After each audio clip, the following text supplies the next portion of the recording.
Yes, my Turbo Levo is dead. It won't start. I'll explain everything at the end of the video.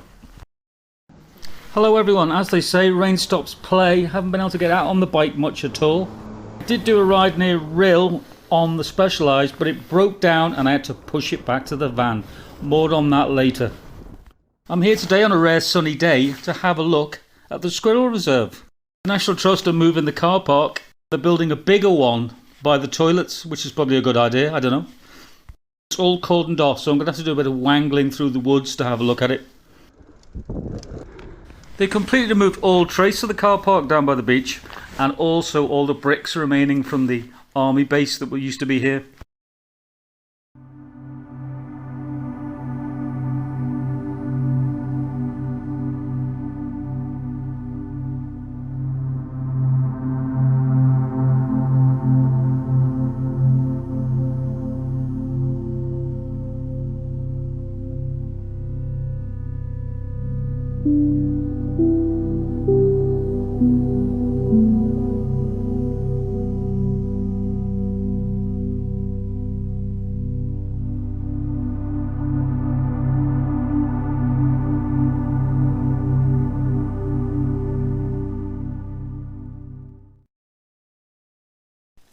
Before and after.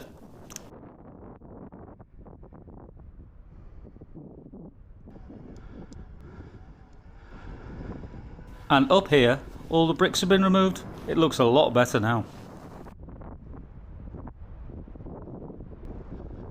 Well, my friend Brian has pulled his back sneezing, yes. So it looks like today is going to turn into a pub crawl because we're not going on a ride.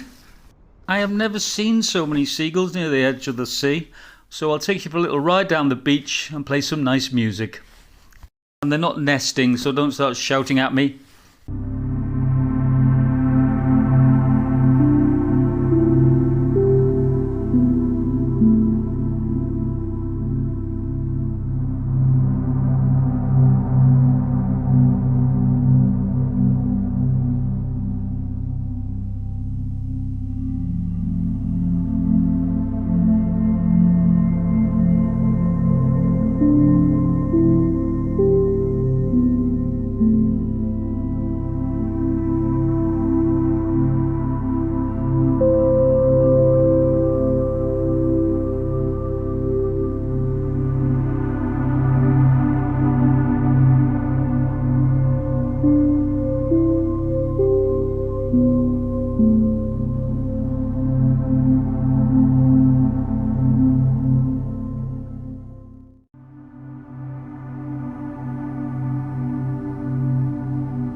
I'm just mooching about now, wasting time, because he's rang me and said that he might recover and meet up with me later. The weather is just perfect doing this. It's almost dream-like. It's hard to believe that I've been coming here for like 30 years and I still get lost sometimes.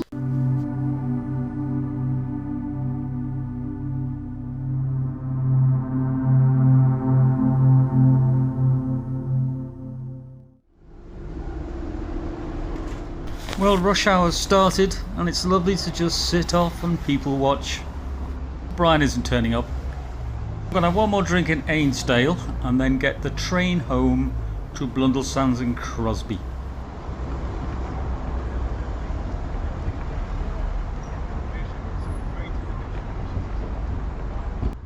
I love this house in Freshfield. I actually rode from here to Formby.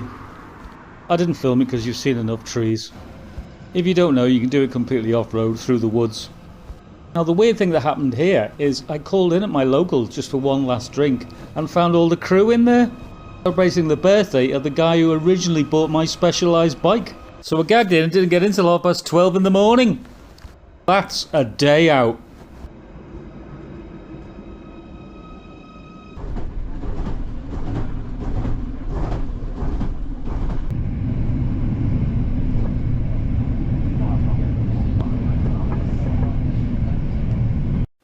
Okay, back to the failing Turbo Levo Carbon.